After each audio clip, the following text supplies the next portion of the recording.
Good Wednesday morning, Quad Cities. Still tracking that next storm system. Going to have at least more rain as opposed to snow, but a sizable shift in this track, and I'll show you that here in a second. This is the satellite and radar.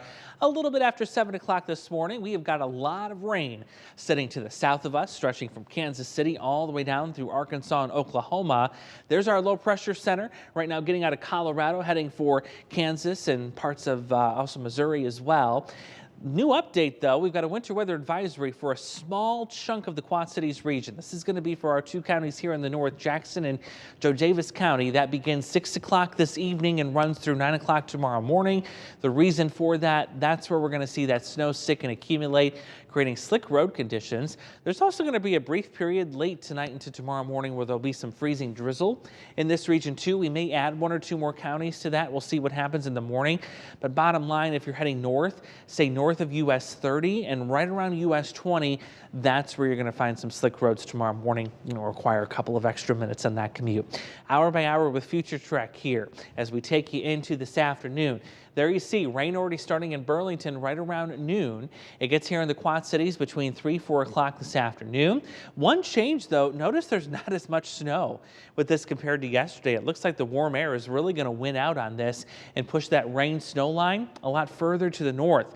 Right up here towards that US 20 corridor, there you see a couple of wet snowflakes are possible here, Clinton and even north of the Quad Cities.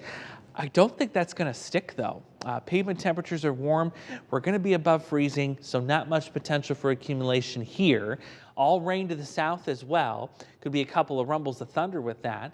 We'll scatter this off into rain showers overnight, and then there's our opportunity for some of that freezing drizzle I was talking about right up here. Meanwhile, scattered showers and drizzle to the south of us. Not expecting any problems with roads, especially 80 in points to the south tomorrow morning. Another round of little shower activity coming in for the late morning, early afternoon. A couple of wet snowflakes with that, but not expecting any accumulation from that piece of activity. Here's the snowfall map. Yeah, big change from yesterday. We've taken that northward shift here and a westward shift as well. So we're snow-free in the Quad Cities. Maybe a dusting here as you go north of Mount Carroll, but it's mainly Galena through Maquoketa and points to the north and west that are going to pick up a couple of inches of that wet, slushy, heavy snow coming in from this system. It's also going to be a heavy rain producer too, a 1/2 inch to 3/4 of an inch possible with this system.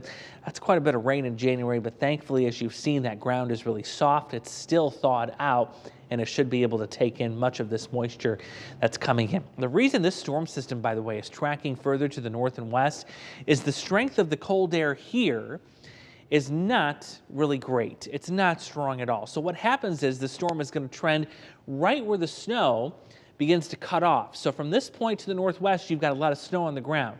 This point to the southwest, you've got no snow on the ground. So the storm is going to track right along that gradient, if you will, between snow and no snow, and that's going to take it to the north. The warm air will win out, and we're going to get more rain as opposed to snow. Now, there will be a little cold air that tries to come in here by the end of the weekend, or the beginning of the weekend, I should say, and that could bring a couple of snow flurries in here by Sunday, followed by another warming pattern that will have us close to